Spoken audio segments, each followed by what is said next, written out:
Sveikas, ziltiņas! Paskatīsimies, kas gan notiek aprīlī.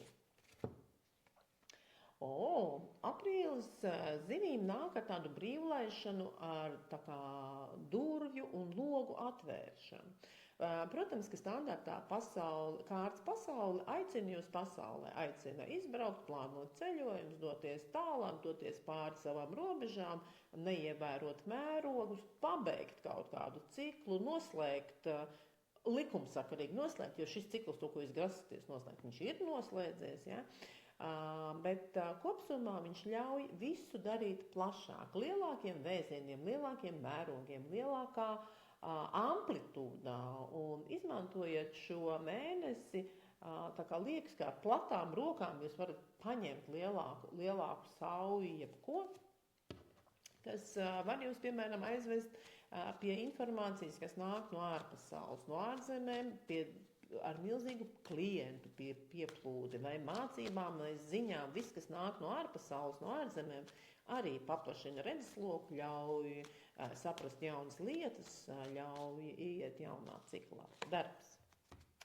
Darbā viss komfortabli, ērti, pa vecam, bagātīgi, mierīgi, sakārtoti, mazliet lēnīgi, bet tā kā liekas, ka forši, ka tu vari darīt tās lietas, ko tu zini, tas maksā to, tas prasa man tik daudz enerģijas, šeit es neriskēšu, tad šī nav riska kārta, šī nav tāda uzdrošināšanās vai ātro projektu kārtas, tas ir par mierīgu, sakārtotu darba vidi, kurā es zinu, kas ko maksā un cik es par to saņemšu. Ja, tad gribētu teikt, ka darbu šajā mēnesī vienkārši var izbaudīt.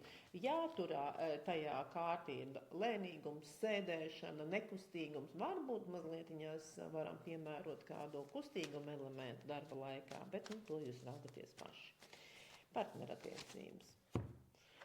Atkal pasauli, ja? Atkal pasauli, tas nozīmē, ka zivīm tiešām iespējams ir daudz domas arī ar partneri kopā par nākotni, par ārpasauli, par paplašināšanos, par došanos kaut kur. Un tā var būt, protams, arī dzīvesvietas maiņa, bet tas var būt došanās jebkur, kur jūs esat nolēmuši pavadīt, brīvdienas, jūs esat nolēmuši pavadīt nedēļu vai mainīt dzīvesvietu.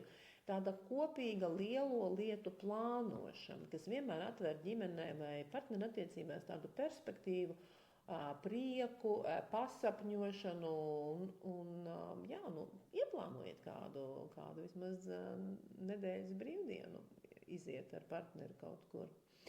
Un tiem cilvēkiem, kas tikai meklē attiecības, šī kārtas runā par ārzemniekiem, par cilvēkiem, kas nav no Latvijas, kas varbūt ir citas tautības, kas varbūt ir citā valstī dzīvojušie cilvēki. Paskatieties, cik tas jums ir pieņemami, cik tas jums ir komfortabli, vai tas jums patīk, un ja tas tā, tad pilnīgi noteikti jūs varat drīzāk paplašināt šo meklējumu loku tālāk, plašāk un paraudzīties uz svešvalodīgo publiku, jā, kas arī ļoti, ļoti tā kā akcentēts šajā kārtī.